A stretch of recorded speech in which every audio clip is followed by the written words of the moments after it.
Chapter 29. Minley's scream seemed to freeze in the air. The tiger leapt at her, his scowling mouth glittering with pointed teeth, his blade-like claws rushing toward her. Minley knew there was no escape. But a flash of red violently knocked the attacking claw away. Minley gasped as Dragon roared, the tiger's claws ripping into his arm. With the brutal force of his other arm, the dragon threw the tiger back, forcing it to fly in the air. "Go away!" Dragon thundered, in a voice that even made Minley quake. She would never have imagined Dragon could speak that way. The tiger glared like a spoiled child. Minley could now see it was not an ordinary tiger.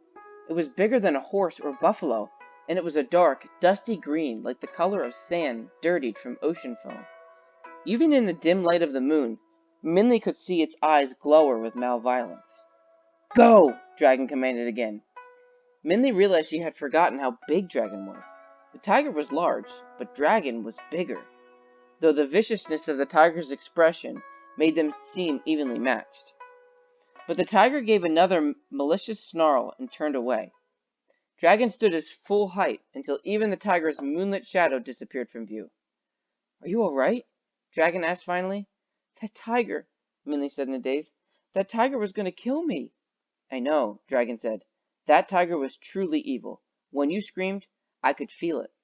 And strangely, without knowing why, Minley burst into tears. The tiger's roars still echoed in her ears, and she could still see his cruel claws and eyes. Now that he was gone, her terror flooded out of her. "It is okay," the dragon said, gently putting his arm on her shoulders. It was then Minley saw the 4 long gashes bleeding on Dragon's arm. The tiger's claws had been sharp, and the slashes were deep. Minley shook herself and brushed her tears away.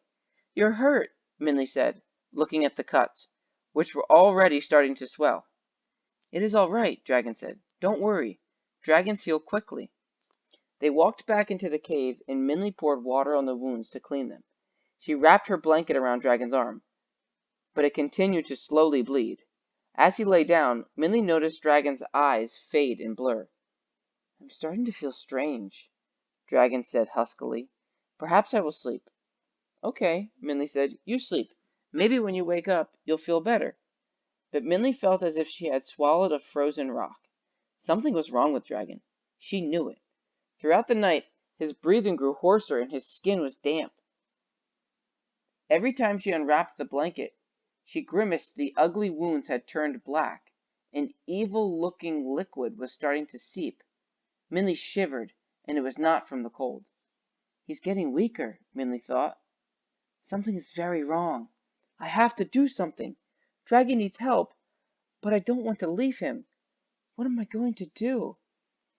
By the time the first light of the sun crept into the cave, Dragon's breathing was rough. When Minley shook him, he did not wake up.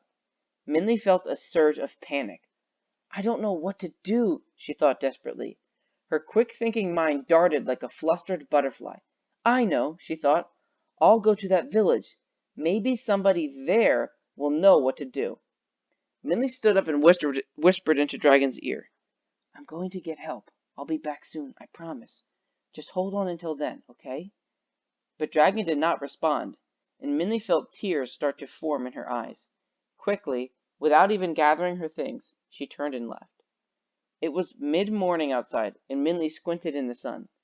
The wind still blew bitterly, but she didn't even notice. Instead, Minley began to run toward the patch of yellow in the distance.